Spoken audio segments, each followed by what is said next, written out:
Hello everyone. You are welcome on YouTube channel Learn for Knowledge. Dear students of 7th standard, today we are going to learn a new topic, the part of speech. The part of speech means शब्दांच्या जाती. Now let's see the meaning of this topic, the meaning of this poem. Every name is called a noun, as field and fountain, street and town. Every name is called a noun. प्रत्येक जे काही नाव आहे या प्रत्येक नावाला noun असं म्हटलं जातं. प्रत्येक कोणतंही नाव असेल, कोणत्याही नावाला, ते कशाचंही नाव असेल, त्याला काय म्हटलं जातं? नाउन म्हटलं जातं. त्यालाच मराठीमध्ये नाम असं म्हणतात. ॲज फील्ड, मग ते एखादं फील्ड, एखादं क्षेत्र असू द्या, एखादं ठिकाण असू द्या, एखादा फाउंटेन कारंजा असू द्या, एखादं स्ट्रीट एखादी गल्ली असू द्या, एखादं टाउन एखादं शहर असू द्या, म्हणजे कशाचंही नाव असेल तर या नावाला नाउन असं म्हटलं जातं. In place of noun the pronoun stands.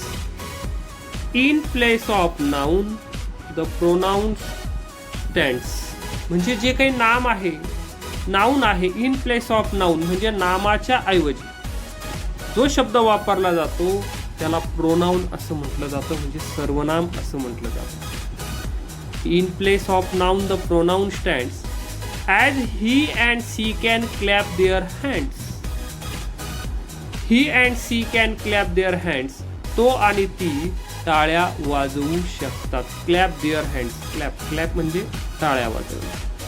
They can clap their hands. Clap means टाळ्या वाजवणे. आता ही आणि सी, आता ही हा मुलाच्या ऐवजी वापरला आहे. मुलाचं एखादं नाव असेल त्याऐवजी ही वापरला आहे. सी हे एखाद्या मुलीच्या नावाच्या ऐवजी वापरलेला आहे. म्हणजे नाउनच्या ऐवजी जे शब्द वापरलेले आहेत त्याला प्रोनाउन असं म्हटलं जातं. Now next, the adjective describe a things. आता जे काही ॲडजेक्टिव्ह आहे, what is mean by adjective? ॲडजेक्टिव्हला मराठीमध्ये विशेषण असं म्हणतात. द ॲडजेक्टिव्ह डिस्क्राईब, डिस्क्राईब म्हणजे वर्णन करणे. डिस्क्राईब मीन्स वर्णन करणे. The adjective describe the things. ज्या काही थिंग्स आहे, एखादी गोष्ट आहे, त्या गोष्टीचं डिस्क्रिप्शन करण्याचं काम ॲडजेक्टिव्ह जे आहे, विशेषण जे आहे, तर हे विशेषण करत असतं. आता खाली एक्झाम्पल दिलंय, ॲज अ मॅजिक वॅन्ड. आता वॅन्ड आहे, छडी आहे, परंतु कशी आहे? मॅजिक वॅन्ड. नुसती वॅन्ड नाहीये, कशी आहे? मॅजिक वॅन्ड. आता या वॅन्डचं वर्णन कोणी केलं, डिस्क्राईब कोणी केलं आहे? मॅजिकचं. मॅजिक या शब्दाने वॅन्ड याचं डिस्क्रिप्शन जे आहे, वर्णन जे आहे केलेलं आहे. Or a bridal ring. Ring आहे, रिंग मीन्स अंगठी. रिंग मीन्स अंगठी. रिंग आहे, परंतु ही रिंग कोणाची आहे? ब्रायडल रिंग, वधूची आहे. वधूची रिंग आहे. म्हणजे या ठिकाणी ब्रायडल आणि magic, these words are adjective. हे शब्द या ठिकाणी विशेषणाचं कार्य करतात. Now next, the verb means action. आता वर्बला मराठीमध्ये आपण काय म्हणतो? क्रियापद. Verb means action. काहीतरी ॲक्शन आहे. समथिंग डन, काहीतरी कृती केलेली आहे. समथिंग डन, काहीतरी कृती केलेली आहे. समथिंग डन, काहीतरी कृती जी आहे, तर काहीतरी कृती केलेली आहे, त्याला वर्ब असं म्हटलं जातं. The verb means action. Verb म्हणजे ॲक्शन, काहीतरी क्रिया करणे. म्हणूनच त्याला मराठीमध्ये सुद्धा काहीतरी क्रिया केली जाते, म्हणून त्याला क्रियापद, वर्बला क्रियापद असं म्हटलं जातं. समथिंग डन, काहीतरी केलेलं आहे, काहीतरी केलं जातं.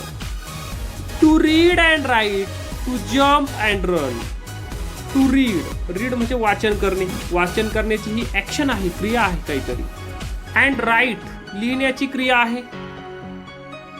ऑर जम्प, किंवा जम्प मारण्याची, उडी मारण्याची क्रिया आहे. किंवा अँड रन, किंवा धावणे, पळण्याची क्रिया आहे. हे सुद्धा सर्व काय आहेत? वर्ब्स आहेत, म्हणजेच क्रियापद आहेत.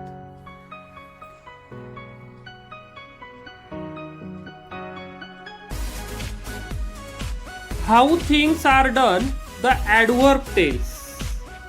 आता कोणतीही गोष्ट कशी केली जाते हे आपल्याला सांगण्याचं काम कोण करतो? ॲडव्हर्ब करतो. How things are done the adverb tell. Adverb म्हणजे क्रियाविशेषण. एखादी गोष्ट कशी केलेली आहे हे आपल्याला ॲडव्हर्ब शब्द म्हणजे क्रियाविशेषण सांगतो. एखादी क्रिया केलेली आहे, गोष्ट केलेली आहे, परंतु ती कशी केली हे सांगण्याचं काम आपल्याला ॲडव्हर्ब करतं. ॲडव्हर्ब म्हणजे मराठीमध्ये त्याला क्रियाविशेषण असं म्हणतो. As quickly, slowly, badly, well, these are the adverbs. हे क्रियाविशेषण आहे. एखादी क्रिया कशी केली? क्विकली, झटपट केली. स्लोली केली म्हणजे हळुवार केली. बॅडली म्हणजे वाईटपणाने केली. वेल म्हणजे चांगली केली. म्हणजे एखाद्या क्रिया कशी केलेली आहे हे सांगण्याचं काम जो शब्द करतो त्याला इंग्रजीमध्ये ॲडव्हर्ब असं म्हटलं जातं. क्रियाविशेषण. How things are done the adverb tells म्हणजे ॲडव्हर्ब जो आहे एखादी क्रिया कशी केली ते आपल्याला सांगतो. The preposition shows relation. आता जे काही प्रिपोजिशन आहे, प्रिपोजिशन मीन शब्दयोगी अव्यय. द प्रिपोजिशन्स मीन मराठीमध्ये त्याला शब्दयोगी अव्यय असं म्हणतात. The preposition shows relation. Preposition जे रिलेशन आहे, जे संबंध आहे, हा संबंध दाखविण्याचं काम हे प्रिपोजिशन्स जे आहे हे शब्दयोगी अव्यय जे आहेत तर ते करत असतात. As in the street or at the station. In the street गल्लीमध्ये, ॲट द स्टेशन स्टेशनवरती. म्हणजे एखादं ठिकाण आहे त्या ठिकाणाचं रिलेशन दाखवण्याचं काम किंवा एखाद्या ठिकाणाचा संबंध दाखवण्याचं काम ही प्रिपोजिशन्स शब्दयोगी अव्यय जे आहेत तर ते करत असतात.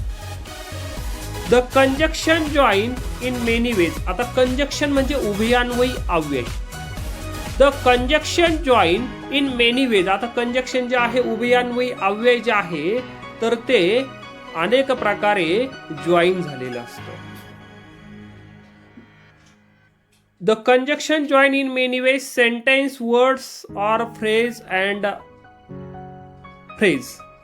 आता कंजक्शन ही उभयान्वयी अव्यय जे आहे हे काय करत असतं? सेंटेन्सला जोडण्याचं काम करतं म्हणजे वाक्यांना जोडण्याचं काम करतं, वर्ड्स शब्दांना जोडण्याचं काम करतं किंवा फ्रेज अँड फ्रेज किंवा एक फ्रेज दुसऱ्या फ्रेजशी जोडण्याचं काम कंजक्शन उभयान्वयी अव्यय करत असतात. मग आता या ठिकाणी उभयान्वयी अव्यय कोणते आहेत?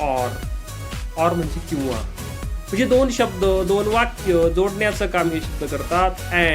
अँड सुद्धा दोन वाक्य जोडण्याचा प्रयत्न करतो, सेंटेन्स जोडतो, वर्ड शब्द जोडतं किंवा फ्रेज जोडण्याचं काम हे ऑर अँड सारखे शब्द जे आहेत, कंजक्शन जे आहेत तर ते करत असतात.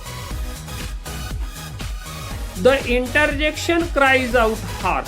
आता इंटरजेक्शन म्हणजे केवल प्रयोगी अव्यय.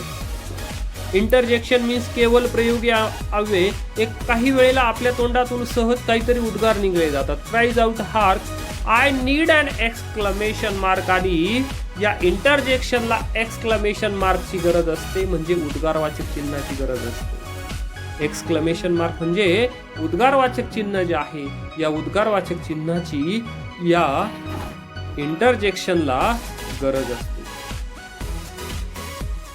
Through the poetry, we learn how each of these make up the part of speech. या पोएट्री मध्ये आपण काय शिकलो?